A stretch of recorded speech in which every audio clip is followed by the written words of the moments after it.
Hello, I am Professor Nichols. I'm a professor in the anthropology department. I'm an archaeologist who does research in Mexico and also in the American Southwest.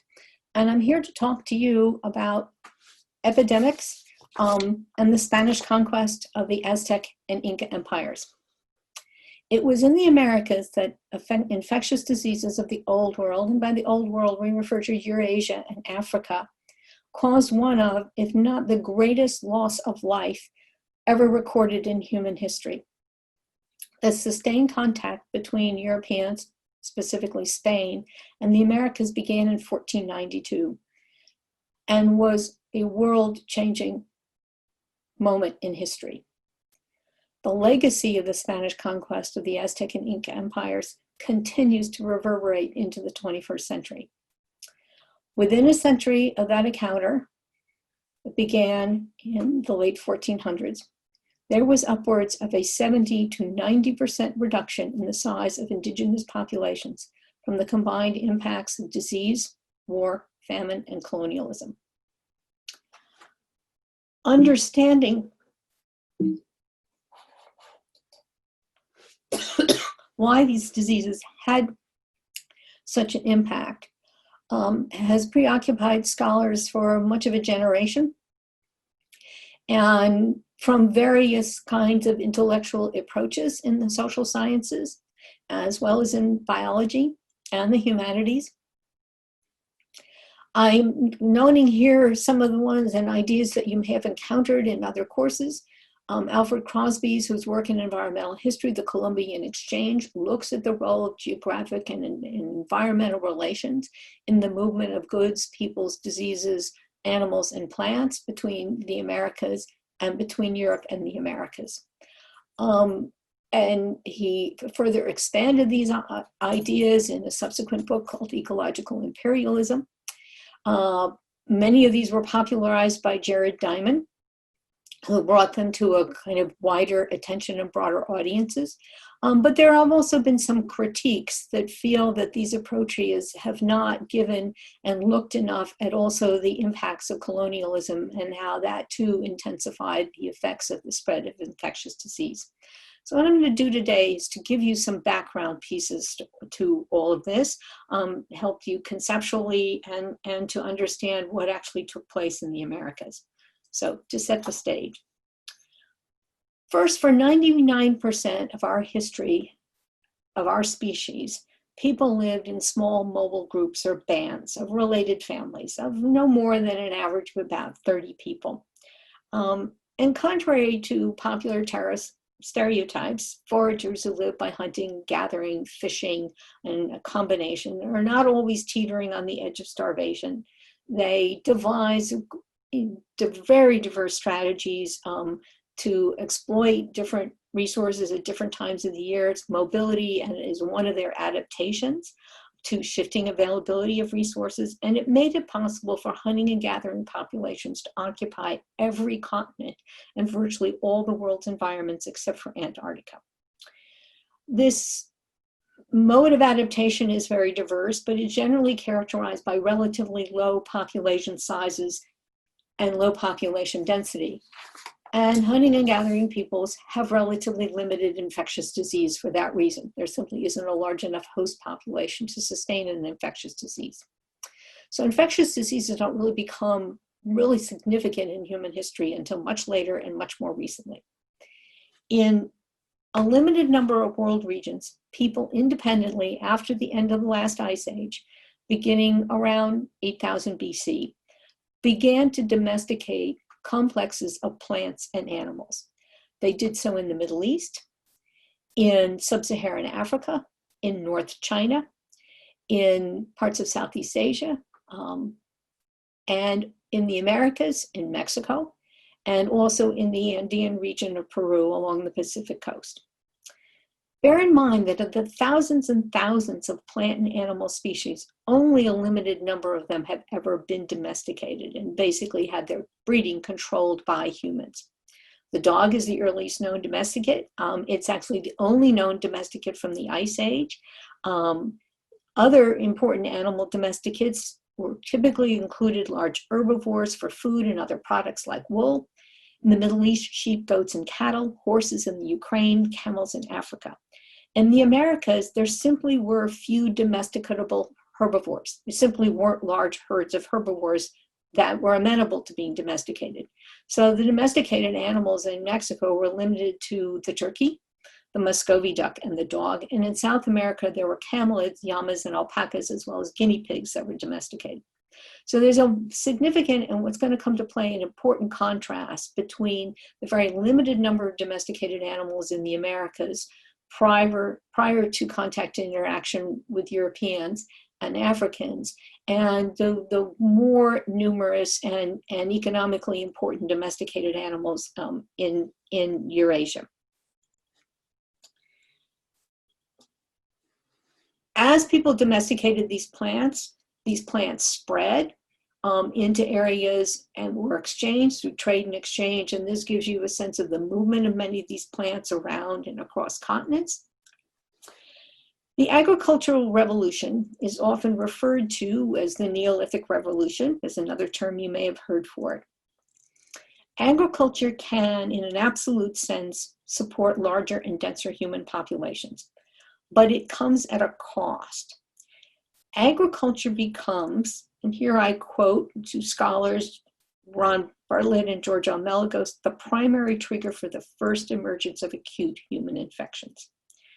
Bioarchaeological studies of human remains consistently show that agriculture is associated with increased stress, nutritional diseases such as anemia, even reductions in stature. That's the reason you hit your head when you walk through colonial period doorways, and a greater infectious disease load. But it also supports higher fertility. So there's a trade-off that is happening here. And this graphic, and it gives you a sense of that differences in size and scale. So Melagos and Bartlett refer and see the complex of health changes that took place with the development of agriculture and the shift from a mobile hunting and gathering economy as the first epidemiological transition in human history, with increases in infectious disease, higher mortality and fertility rates, and the development of various dietary-related diseases, like cavities. Mobile hunters and gatherers relatively rarely have cavities. They wear down their teeth, but they don't eat lots of complex carbohydrates that support the bacteria that cause cavities. So your dentist has a lot to thank to the agricultural revolution. Another revolution also happened in a limited series of places. In Mesopotamia, in Egypt, the Mediterranean, North China, the Indus Valley, in the Andes of South America, and in Mexico and Central America. In a limited number of places, cities and states as a form of governance developed independently. These large-scale societies entailed greater institutionalized inequalities, denser human settlements, and expanded and intensified interactions, both over short distances and over long distances, brought more people into direct contact with one another, and also brought more people into direct contact with animals. And the two together, the agricultural and urban revolution, resulted in dramatic changes in human disease ecology and our patterns of infectious disease. And this is a kind of just a generalized chart to give you a feeling for those changes in size and scale of societies. In bringing denser populations of people into more direct contact with one another and more direct and sustained contact with animals, it set up opportunities for the development of zoonotic infectious diseases. Zoonotic diseases are ones that begin in a non-human animal and that are transmitted to a person, and in some cases then are able to transmit person to person, as in the case of COVID-19. In a sense, urbanism, domestication, changes in social and political organization, and with the agricultural and the urban revolution created a perfect storm, and most major human infections have their evolutionary origins in these zoonotic diseases. Eurasia and Africa had had a long exposure to these infectious diseases, beginning with initial domestication.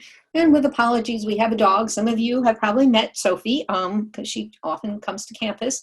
So she provides a little background noise here for us.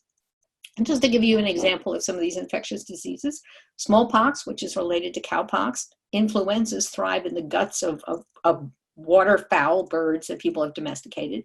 Measles began as a virus in cattle and most likely mutated and was transmitted to a human host sometime between the 11th and 12th centuries. And natural selection has had a role to play here in humans as well. About 10% of Europeans, for example, have a mutation that disables a protein that HIV needs to enter cells. That mutation actually probably was spread in European populations because it provided some survival benefits from smallpox, which, as you know, was only eradicated in 1978. Since the end of the last ice age or Pleistocene, the Americas had no direct or sustained contact with the Old World except for a very limited period of settlement by the Vikings all the way up in the Eastern Arctic.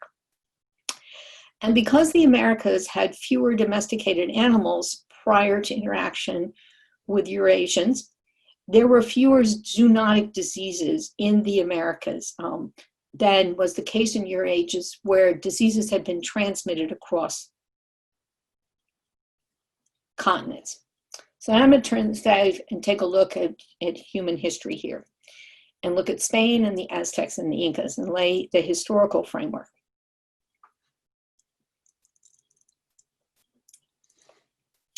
The Spanish Empire had its inception in what is called the Reconquista.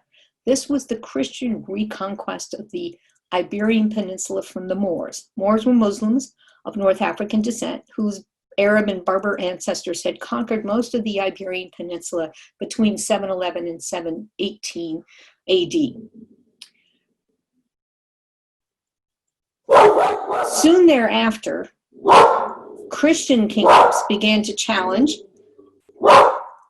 Moorish rule from mountain bases in Spain. With apologies here for the dog. Jews and the balance of power then began to shift over the next 400 years.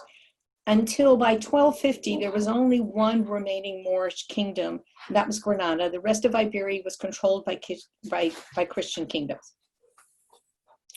But the whole process of the Reconquista, and here's a reconstruction of the Alcazar in Seville, the Iberian Peninsula, what the area looked like in 1200s, is interrupted by the Black Death. And I know you've learned or will be learning about this elsewhere in the course. This was an epidemic of bubonic plague that began in the mid-1300s and killed somewhere between 25 and 40% of all Europeans during its run from 1346 to 1352, and caused a hiatus in Spanish efforts to unify and reunify the Iberian Peninsula under a Christian kingdom. The Reconquista resumes, and kind of speeding ahead in history here, King Henry's, in 1469, King Henry's half-sister and heir to the throne, Isabella, marries a 17-year-old, Ferdinand, who is heir to the throne of the Kingdom of Aragon. And following a civil war, the two of them emerge as the first rulers of a unified Spain. In the context of the 1400s, after the fall of Constantinople,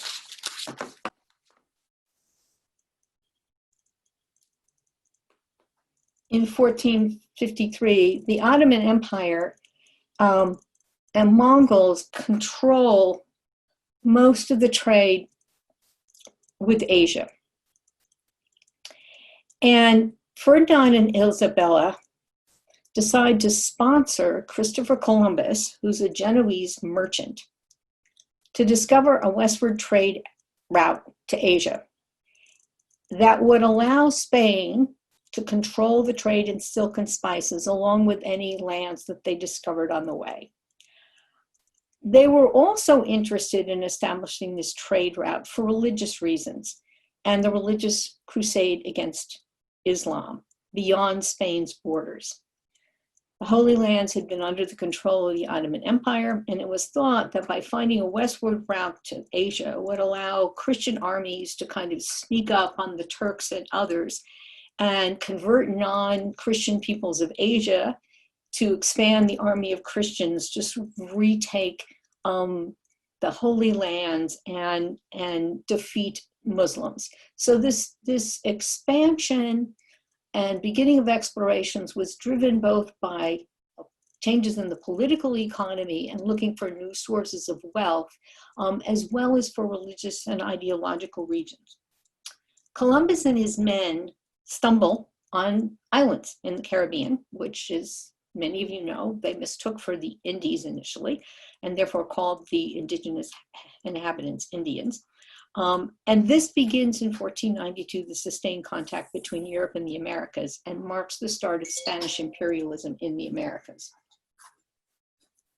Spain believed it had a divine right to dominate non-Christian peoples of the Americas. That divine right was demonstrated to them by virtue of having found the islands. They believed they found them because God had revealed them to Columbus when he sailed under the flag of Spain. And indeed, the Pope Alexander VI, who happened to be a Spaniard, even issued a papal bull in 1493, giving Spain the right of westward and southward expansion and to claim any territory that they found as under Christian rule. Eric Wolf, a very famous anthropologist, once said the goals of Spanish colonization were intertwining of gold, subjects, and souls.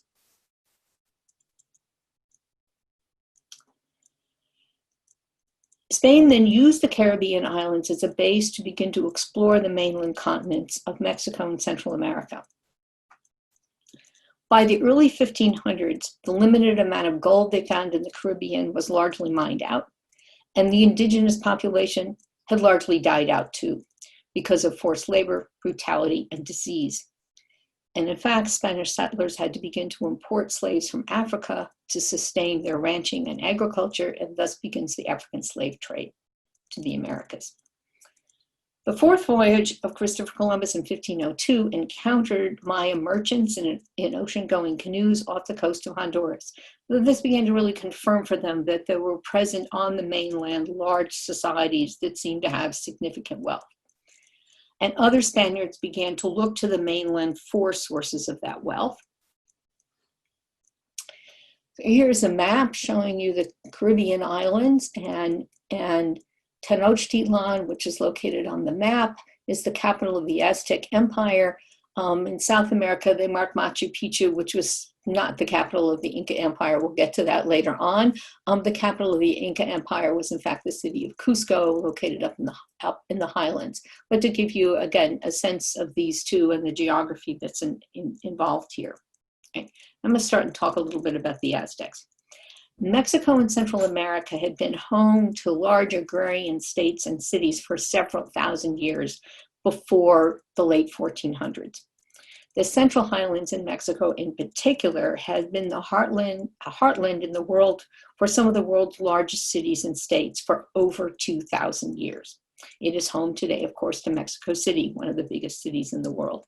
And Orozco's murals in our library at Dartmouth depicts the pyramids of the sun and the moon at the ancient city of Teotihuacan, which is located northeast of Mexico City. And Teotihuacan in the 1st century BC was one of the world's greatest and largest cities, with over 125,000 people in it, and predates the Aztecs by over 1,500 years.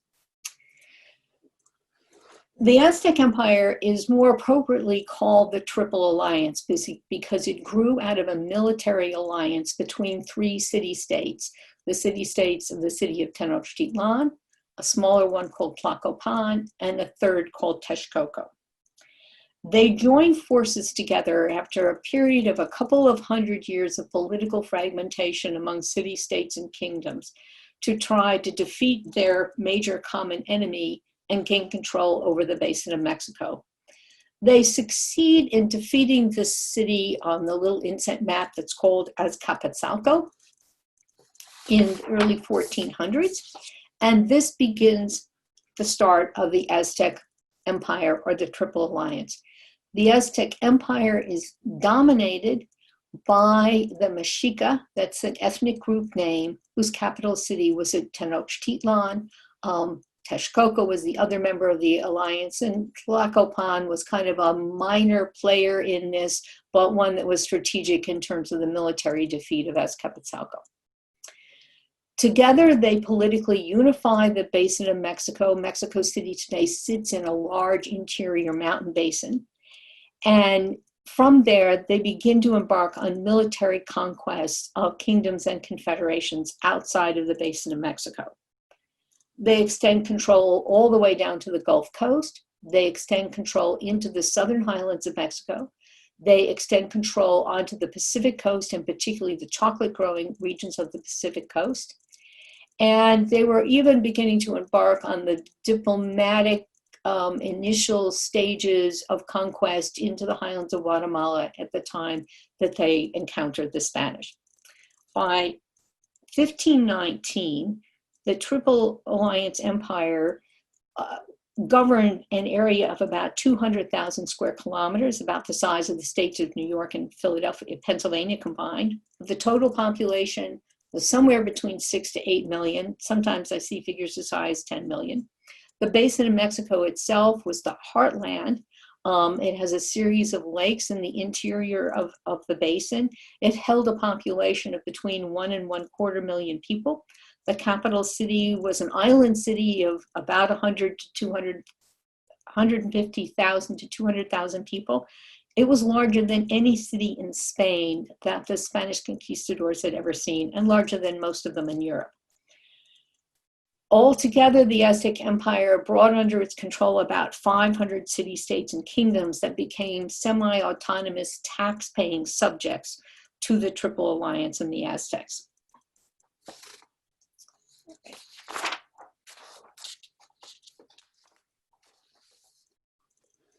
This was a very urbanized region, with over about 1/3 of the population living in a city or town. And this becomes a not insignificant factor when we consider the spread of infectious disease. It's also important to point out that the Aztec Empire did not control a continuous territory. It looked a little bit like a piece of Swiss cheese, in that in the middle of the empire, they had surrounded another powerful confederation of Tlaxcala, but they didn't actually control it, and this will come to be of some significance. On February 1st, 1519, Hernan Cortes, a Spaniard, sailed from Cuba on what was supposed to be an exploratory expedition. He lands on Cozumel Island, for those of you who may have been there to the resorts there.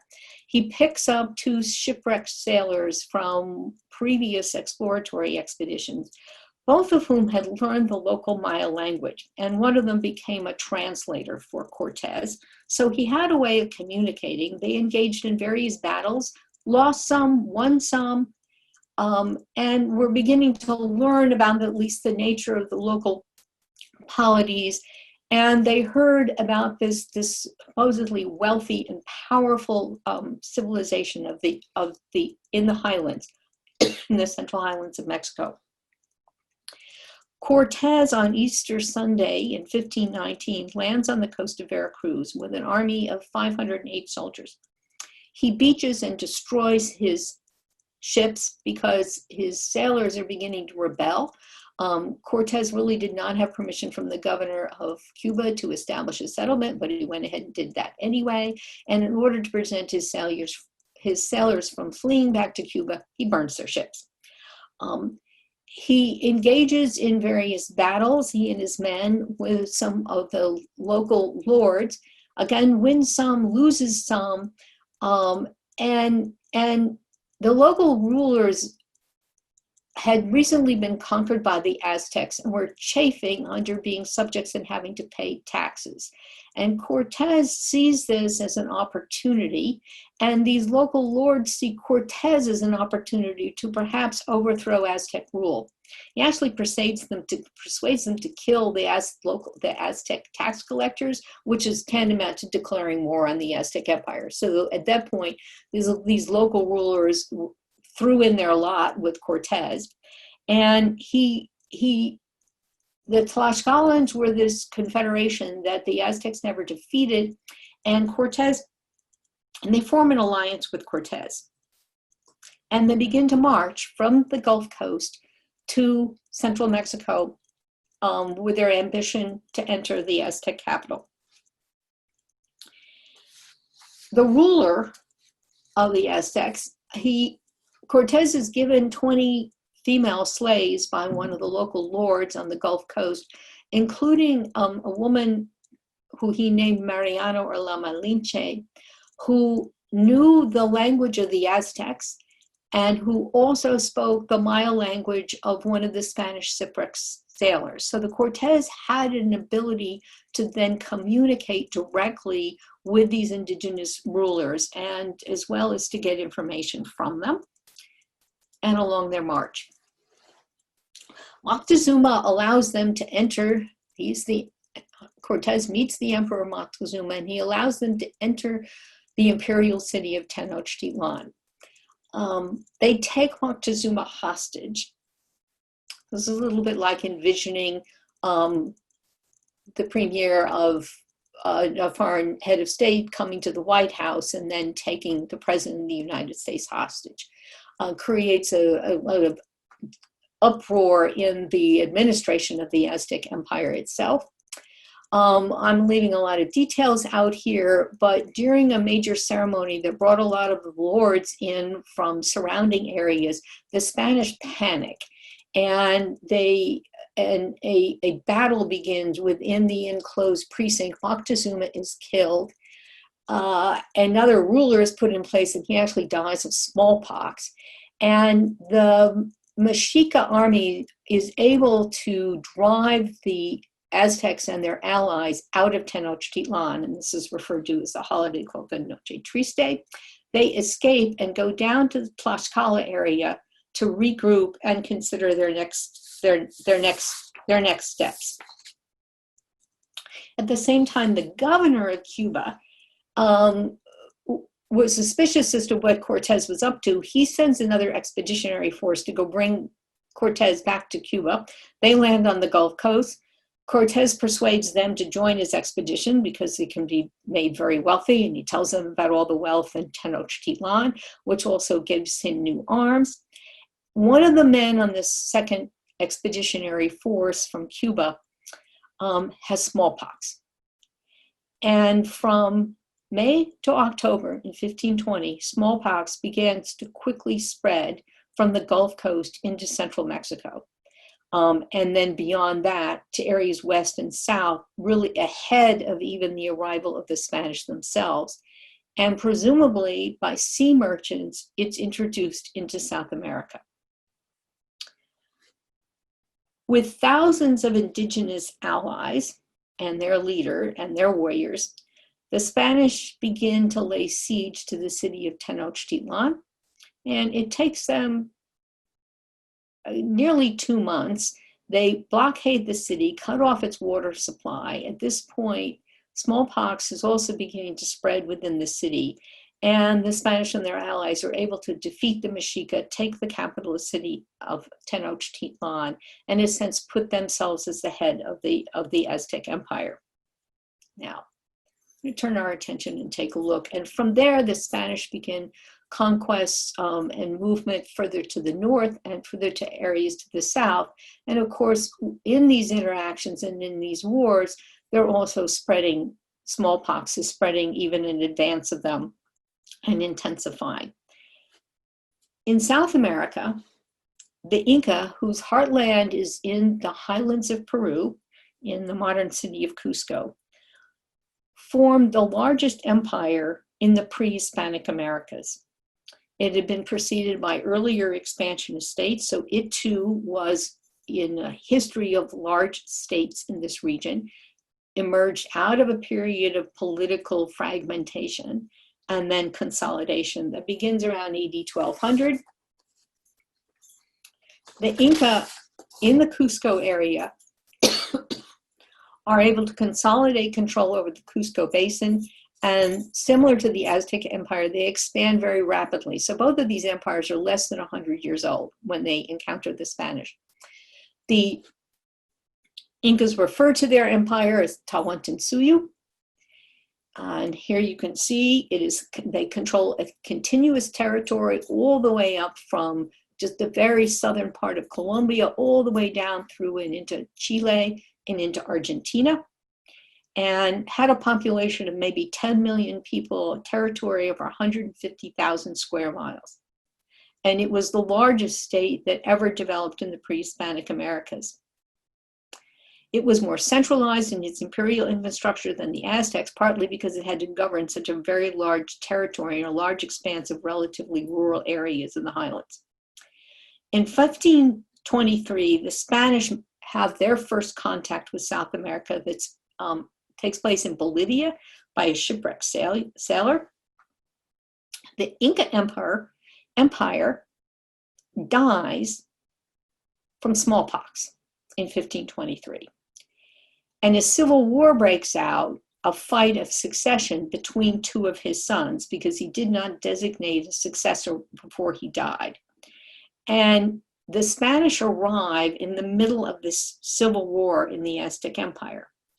Pizarro, between 1526 and 1527, this is one of the main temple building in the city of Cusco that now has a monastery on top of it, and you can see the Inca walls below it, to which is described as having gardens of gold, flowers, and animals, which was, of course, part of what the Spanish were interested in. Pizarro establishes a settlement on the coast of Peru in 1528. And again, giving you some view of what the Andean region looks like. It had a road system that connected the empire, both the highlands with the lowlands, and then running north-south. The views of the Spanish boats. Pizarro also makes alliances with local subjects on the Pacific coast who were resentful of Inca rule. And in the midst of this civil war, he then embarks on a conquest of the capital of Cusco. They actually capture and kill the Inca emperor, but the Inca court flees from Cusco, and there's widespread resistance to Spanish rule that lasts for nearly 4 decades. In 1572, the last Inca stronghold was conquered,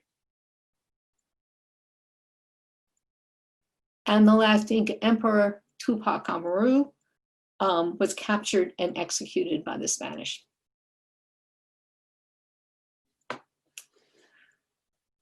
The Spain then goes on to expand its imperial holdings both in South America as well as in North America as well, and establish their viceroyalty of New Spain, with its capital is Mexico City, which sits atop the Aztec capital.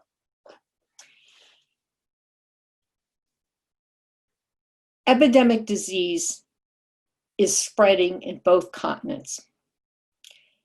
Smallpox and measles are the primary diseases that seem to have caused most of the mortality and had the greatest impact.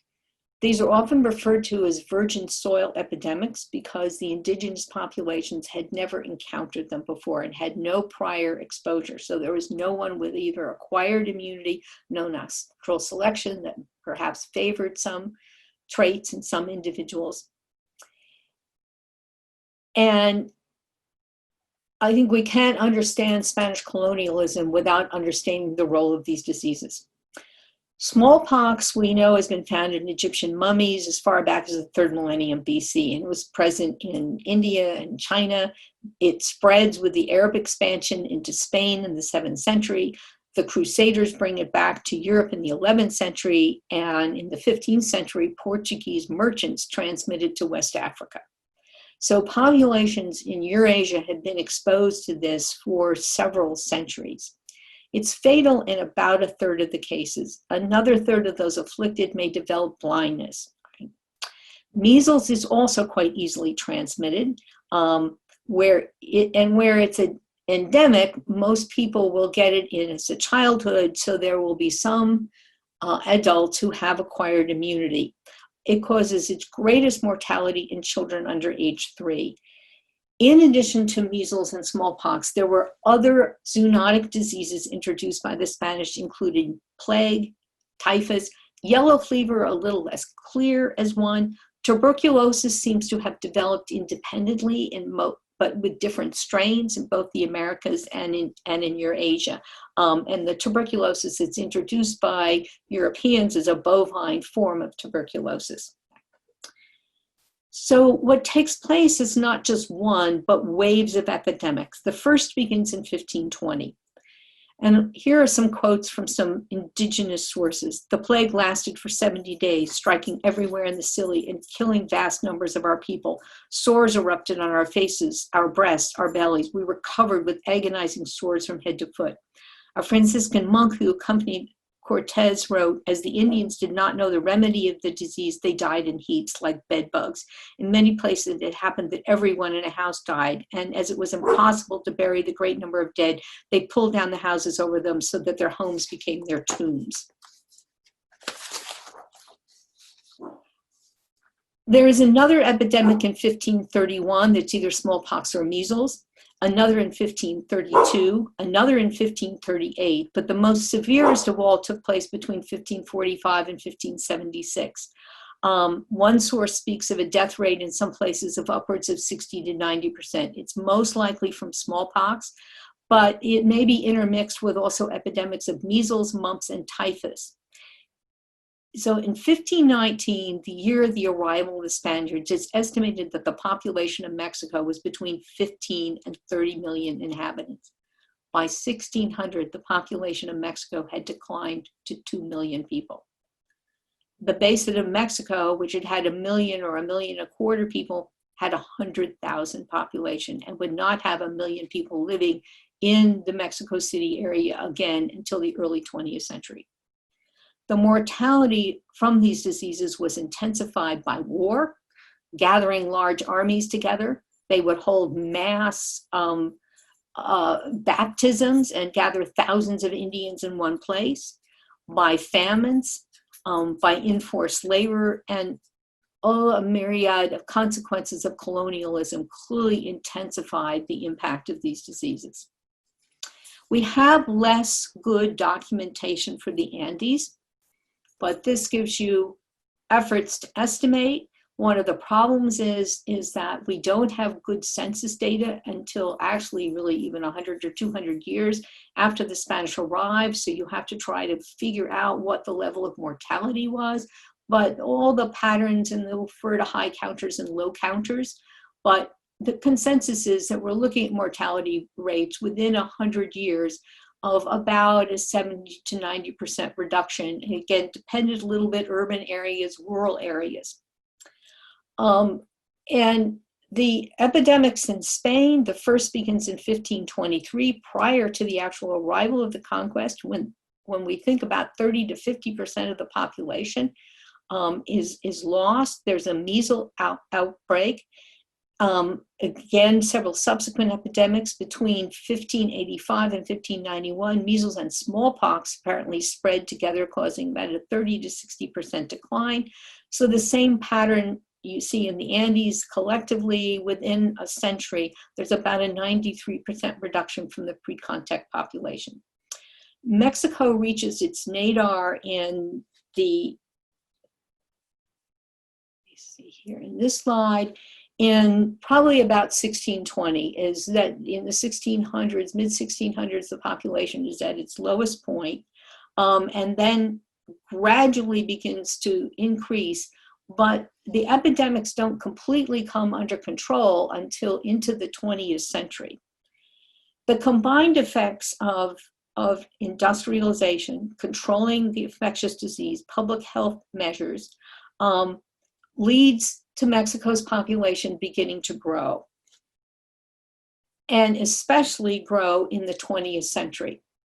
And as you can see, there's the influenza epidemic of the early 1900s. Smallpox is not brought fully under control until the 20th century. And the city begins to grow very rapidly in the 20th century, and the country. Initially, fertility rates remain quite high as infectious disease is brought under control. And the economy is also becoming more industrialized. And Mexico begins to enter its second demographic transition, as does Peru. And here we're taking a look at sort of contemporary Cusco with its mix of Moorish, Spanish, and Inca architecture. And this graph of the population change in Mexico. So as you can see, the population of Mexico began to grow very rapidly by the 1930s. And what this chart is also showing you is the rapid decline in the birth rate, and what has now begun also to see a decline in the fertility rate. And this is referred to as the demographic transition, that as societies become urbanized and industrialized, as they bring infectious disease under control, there's an initial period of very rapid population growth. And then fertility levels begin to decline. The incentive for large families, children become costly to send to colleges like Dartmouth. And you're seeing those processes taking place in Mexico as well. But as happened in Europe, when it went through the demographic transition, or the second epidemiological transition, it sent that excess population to the Americas, to New Zealand, and to Australia, and to some extent to South Africa. We have seen here, as that population has grown rapidly in Latin America, they have migrated to the United States, where there has been a demand for labor. And these are just some scenes of that process. The Day of the Dead celebration outside of Los Angeles, the taqueria in Chicago. Most of the milk that you're drinking, much of it is from dairy farm workers in Vermont and New Hampshire who are from Mexico. Right. One reason also for this growth of population and the patterns of migration we see is that the Andean region and Mexico and Central America were occupied by large, dense indigenous populations. And when those populations were reduced, the base size population was still relatively large. And out of 100,000 people, then it begins to grow into populations of millions in the Mexico City area, for example. So despite that reduction, the indigenous populations did not disappear, and Mexico, Central America, and the Andes still have the largest indigenous populations of anywhere in this hemisphere, as they now begin to enter a third demographic transition where we have new infectious diseases that are associated and linked with globalization, such as COVID-19, as well as new kinds of disease patterns, obesity, diabetes, which are also intensifying the effects of these new and emergent infectious diseases.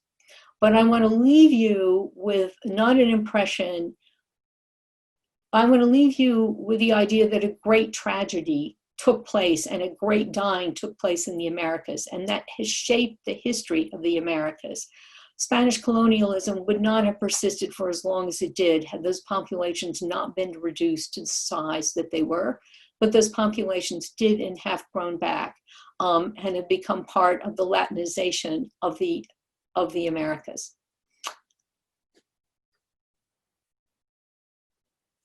And with that, I will leave you with this final scene. It's a street scene from Mexico City that was taken within the last week or so.